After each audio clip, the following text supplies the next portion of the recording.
Welcome to Mike'sMasterclasses.com. My name is Sheryl Bailey, and I'm here today to talk to you about one of the most amazing compositions in jazz for so many reasons, and I want to share with you all the amazing things that Coltrane has given us through the harmony of this song. And some ways I hope will open your ears and open your eyes to harmony and just this fascinating, beautiful tune named Naima.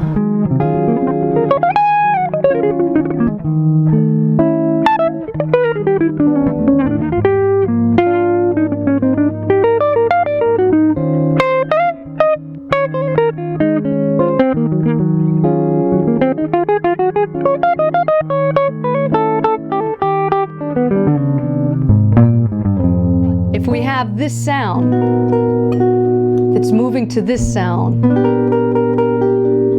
right, back to this darkness, then a little more light starts to come out of there. Then it's dark again, very dark. Then it starts, maybe some more yellow and orange starts to appear through, and then the sun.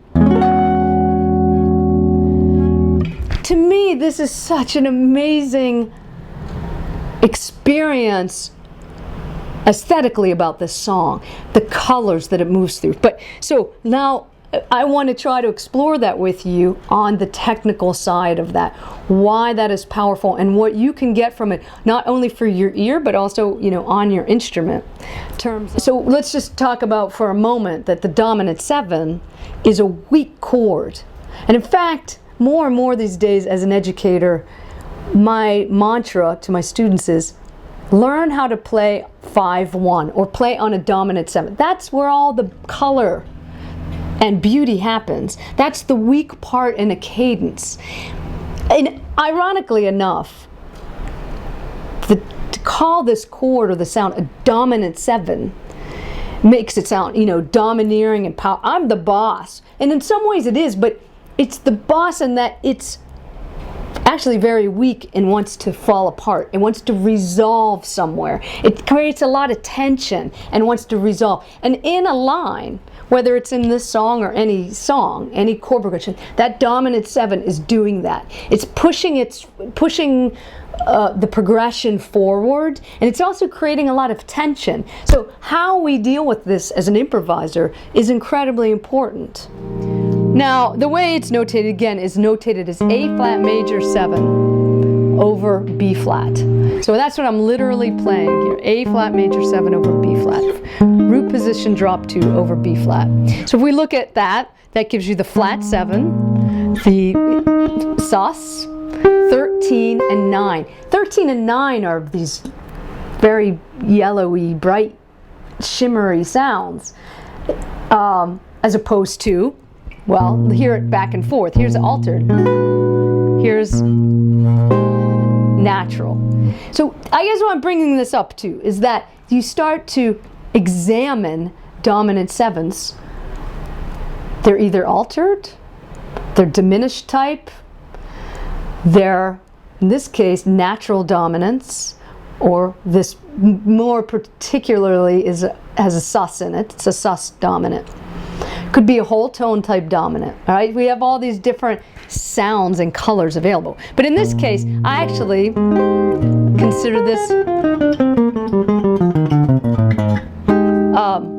I consider this more as a natural dominant, though there is a sus in it. There is an E flat in it, which makes it. Now you often see it notated as A flat over B flat.